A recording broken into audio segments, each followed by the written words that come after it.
The Buell name is back again, and with it comes the 2025 on Buell 1190SX, a bike that promises to keep the spirit of Eric Buell alive while also raising plenty of questions. For longtime fans of the brand, this bike feels like a nostalgic comeback, but for new buyers, it may be a harder sell given its price tag and quirks. So, is the 1190SX really the comeback Buell fans have been waiting for, or just a blast from the past wrapped in a modern skin? Let's break it down. Design and first impressions.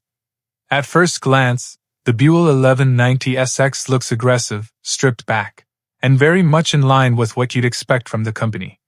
But dig a little deeper and you realize it's essentially a 10-year-old design given a new lease of life.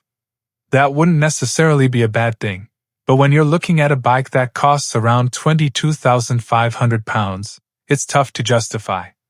Its sibling, the Hammerhead sports bike, is basically the same machine with clip-ons and a fairing, and that one comes in at £23,500. Buell fans will love the fact that the 1190SX carries forward the brand's unique ideas: rim-mounted brakes, raw chassis stiffness, and that offbeat American-built vibe. But the reality is that compared to the latest generation of super nakeds, the SX feels a step behind. Handling and ride. One area where Buell still holds some charm is handling. Thanks to its racing DNA, the SX is sharp, stiff, and very direct. It comes with fully adjustable suspension, Wilbur's forks at the front and a Showa shock at the back, and it definitely feels sportier than your average naked bike. But don't expect it to be on the same level as the KTM Super Duke or Ducati Street Fighter. The Pirelli Diablo Rossi 4 tires are a nice touch, and the single front disc does stop well enough. But the limited turning circle is frustrating for real-world riding. Even worse, the bike doesn't have a side stand cutoff switch, which means you can literally ride away with the stand still down. For a bike at this price, that's not just annoying, it's a serious oversight. Engine and performance. The heart of the 1190SX is a 72-degree liquid-cooled V-twin that traces its roots back to the old Rotax engine originally made for Harley-Davidson. Over the years, it's been tweaked and evolved, now built in Buell's own Grand Rapids, Michigan facility, and enlarged to 1,190 cubic centimeters. On paper, it makes a hefty 182 brake horsepower and 101.6 feet-lb of torque. Sounds impressive, right? Well, here's the catch. The motor feels more relaxed than its numbers suggest. It's smooth, the throttle is predictable, but the delivery is lazy compared to rivals. It doesn't give you that wild punch you'd expect from something packing nearly 200 horsepower. It runs hot, too, with loud fans that constantly kick in, and the gearbox, while precise, feels clunky. A quick shifter is available as an option, but for the money, it should really come standard. Still, the engine does feel authentically Buell, raw, mechanical, and a little quirky. Enthusiasts will appreciate that character, but riders chasing outright performance may be disappointed. Features and tech. If you love analog machines, the Buell 1190SX is right up your alley. Aside from 20-level traction control, there's basically no rider tech here. No ride-by-wire, no engine braking control, no power modes, not even a fuel gauge on the color dash. It's a very deliberate choice from Buell. They wanted to keep things simple and mechanical, but in 2025, that's a hard sell. There are some nice touches, though.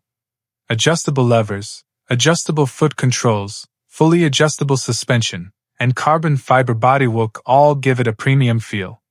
But small details like the ugly white coolant reservoir and poorly finished bolts remind you that this bike is hand-built, sometimes a little too obviously.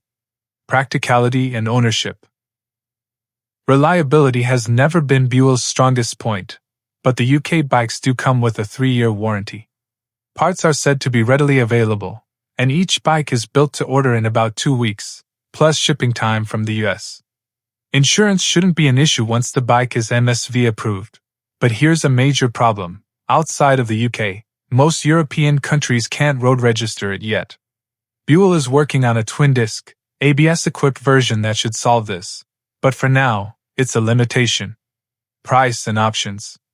At £22,500, the 1190SX is far from cheap, especially when rivals offer more tech, refinement, and performance at similar or even lower prices. The Hammerhead costs £1,000 more, and optional extras aren't cheap either. A race exhaust with ECU map is £780, comfort seats £800, and an Olean steering damper £700. Even having the carbon bodywork painted instead of clear-coated can set you back around £1,000. Final thoughts. So, is the Buell 1190SX the comeback fans have been waiting for? The answer really depends on who you are. If you're a diehard Buell enthusiast, this bike absolutely delivers on the brand's legacy. It's raw, quirky, and full of character, a proper analog motorcycle in an age dominated by electronics and rider aids. But if you're new to Buell, or just looking for the best performance naked bike your money can buy, the SX is hard to recommend. At this price, most riders will expect cutting-edge tech, flawless build quality, and explosive performance, areas where the Buell still lags behind. That said, Buell's revival has to start somewhere, and with the all-new Super Cruiser on the horizon, there's hope the brand can gain real traction again. The 1190SX might not be perfect, but for the fans, it's a sign that Buell is still alive, still daring to be different, and still building motorcycles that don't play by the rules.